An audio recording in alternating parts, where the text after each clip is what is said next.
based off of everything that we heard from Tom Schwartz last night, all of the revelations, all of the new Sandoval details straight out of his mouth, his feelings, his thoughts, some of the cringy shit that he said, what would you rate last night's Watch What Happens Live 1 to 10? Oh, God. I'm going to give it. I couldn't take my eyes off the screen, and I'm glad Andy almost had a co-host with John Owen Lowe. Okay, he was great. He was pushing that. He's like, okay, like answer the question. I couldn't take my. I'm going to have to give it a 10. I loved listening to Tom fumble over and over again. I think Andy Cohen even called it a word salad. It's like, you're giving me a lot of words, and Tom does that too. He's a very smart, bright guy. So smart. He's very bright. So he uses he just throws out big words, but it's just word, word, word. There's no actual anything behind it. You know what I mean? There's no answer. There's no anything of what he's saying. I mean, it's coming. Well, yeah, he's talking in circles. We're getting 10s, 9s, 9s, 8s. Schwartz was a mess last night. 3, 10, 10, 10, 8. I mean, I agree with Katie at this point. It's like media training, because the media training, it can just let you answer listen to the question, give an answer, not like think about it. Because when Andy asked Tom, were you Tom's decoy, Tom Sandoval's decoy? He's like, oh, no. I mean, it's just too much thought. So yes, I think you're lying. I totally think he's lying. I think that think Tom about it. He admitted he was lying. Yeah, I know. They've all admitted they're lying. So who do you believe at this point? I definitely don't believe Schwartz and his answers that he had last night on Watch What Happens Live. Well, we're going to get into every single detail, but Norma Maldonado said, I am convinced that Sandoval gave Raquel the same narrative about his relationship with Ariana, that it was ending, that it was coming to an end, that it was done. Yeah, 100% he was feeding her that.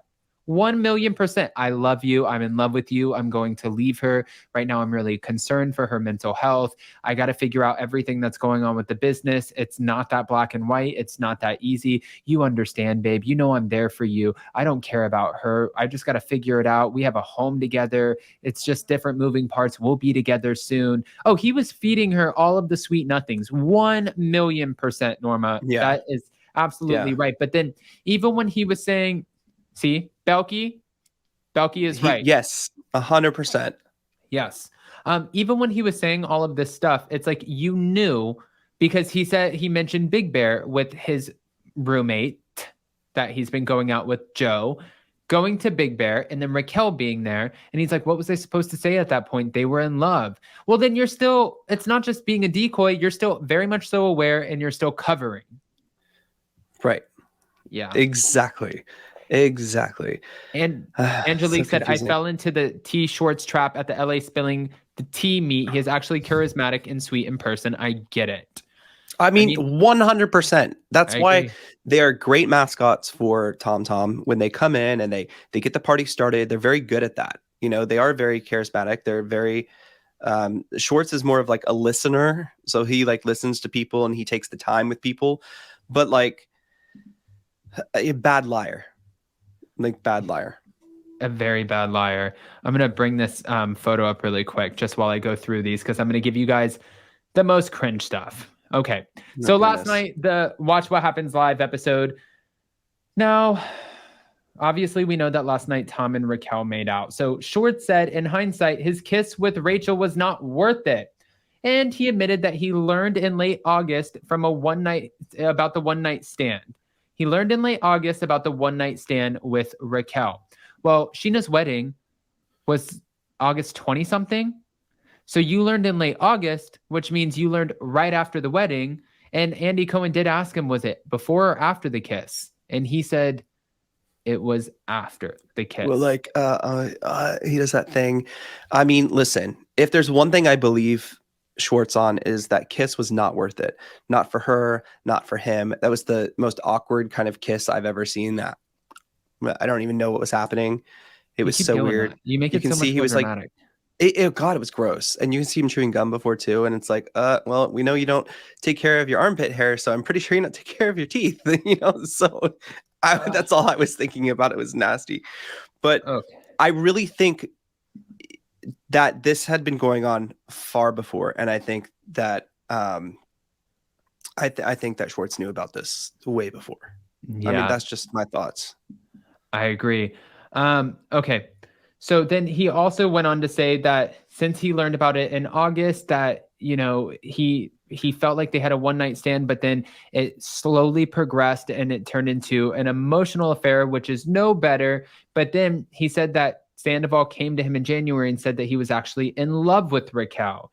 And he said, to be honest with you, a lot of people out there knew it was an open secret of an affair, which Who's a lot of people? Who? Because I could go through and list really quick. Sheena did not know. Lala did not know. James did not know. Lisa Vanderpump did not know. Andy Cohen didn't know. Ariana didn't know. Ali didn't know. Logan, Ariana's best friend, didn't know. I was going to say the friends that hang out with them who are not on the show didn't know. So who? Everybody at Schwartz and Sandy's knew? So then, which makes it even more of an asshole situation, because then what? Ariana was showing up and everybody was like, oh, she's here. Well, I love how Tom kind of gave it. He's like, I was giving Tom time because Tom said he was going to do the right thing and go about it the right way. Obviously, he got lost in that. And it's like, that is the problem. Okay. Tom has every right. If you want to go do you and be who you are, end the relationship with Ariana. Have the discussion, the conversation with Ariana. Look, I have feelings for someone else. Before I pursue that and go do all that, I need to end this. That's how it should have gone. And whether Tom in his head, I don't know what he was thinking. I really don't. I mean, no one does. That's the mystery of it all. And that's why I can't wait for the reunion, because we desperately want some answers. Which, by the way, Mary Harding, the bandmates, knew 100%. But we're going to get to the reunion speak in a second. Hold on real quick. He also said that he was fed a narrative that Tom attempted to break up with Ariana multiple times, that Tom placated him. And he asked, why he didn't tell, Andy Cohen asked him, why did you not tell Ariana about this? And he said, Sandoval did a good job of placating me and telling me they were broken up. That is your best friend. That is such a close, incestuous circle of friends. Everybody knows everybody and they all know each other's business. And you're telling me that he told you he broke up with Ariana, but nobody's talking about it. And if he actually broke up with Ariana, don't you think that some people would be talking about it? Or when, you know what I mean? Don't you think it would be a little bit bigger of a thing? Yeah, yes, absolutely. Okay, so we agree on that. Let's keep it going. He also said that Sandoval is not realizing the negative impact that this has had on his businesses, the band, and last but not least, well, Ariana, of course. Yeah. It's always Ariana's always thought about last, right? It's between both of the Toms. When Tom Sandoval kind of made the statement about the business, Schwartz and Sandy's, and to like leave that alone, leave the Yelp page alone. People's jobs are there, which I do agree with, but there was no mention of Ariana. And then here it's like Ariana's last thought, to Tom Schwartz, and Ariana has been a very good friend to Tom. So it's so weird to hear that, right?